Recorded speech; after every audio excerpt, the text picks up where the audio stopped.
culture est au bout du crayon. Il y avait une planche où on faisait comme une BD, en fait, une page de BD, et c'était sur Jack London. Ce projet qui a eu tellement de succès, donc cette fameuse exposition Jack London dans les mers du Sud, pour lequel il y a eu une grande programmation culturelle et dans laquelle se trouvait justement un concours pour des jeunes dessinateurs. Alors la première étape, c'était d'aller voir avec l'ensemble de la classe, donc en section bande dessinée, illustration, l'expo Jack London à la Vieille Charité. C'est ça qui a fait émerger les idées. Je les ai encouragés à travailler sur le concours. Un certain nombre d'entre eux sont arrivés en très bonne position, dont premier, deuxième et troisième, donc c'est pas mal. On est très contents. Et à partir de là, on a imaginé inviter justement toutes les tranches d'âge à des divers ateliers autour de la bande dessinée. Je pense que les enfants vont bien se prêter au jeu. Jack London. Ils ont vu l'exposition, ils ont été impressionnés par cette exposition, ils ont été impressionnés aussi par le personnage, par cette dimension d'aventurier.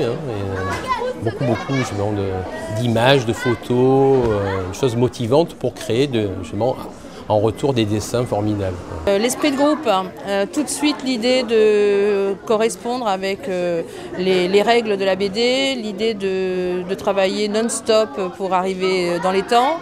Et puis j'ai découvert 2 grands dessinateurs dans ma classe. Ils n'ont pas forcément tous les talents dans tous les domaines, ça les a boostés.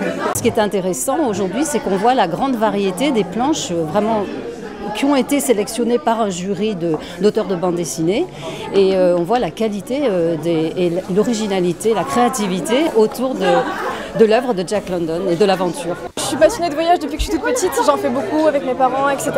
Et j'avais lu Cro-Blanc de Jack London, donc forcément ça m'a... En plus l'exposition était très jolie.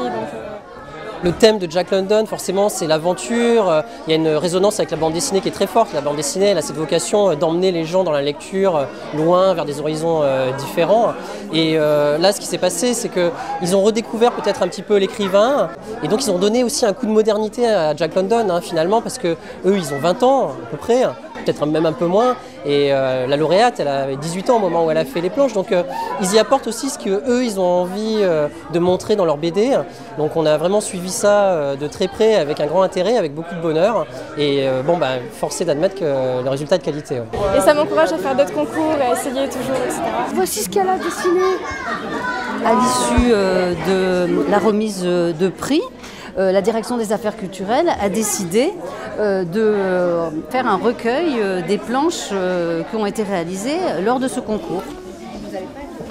Alors aujourd'hui, c'est l'occasion de remettre justement ce recueil de bande dessinée à tous les enfants et les jeunes qui ont participé à ce grand concours.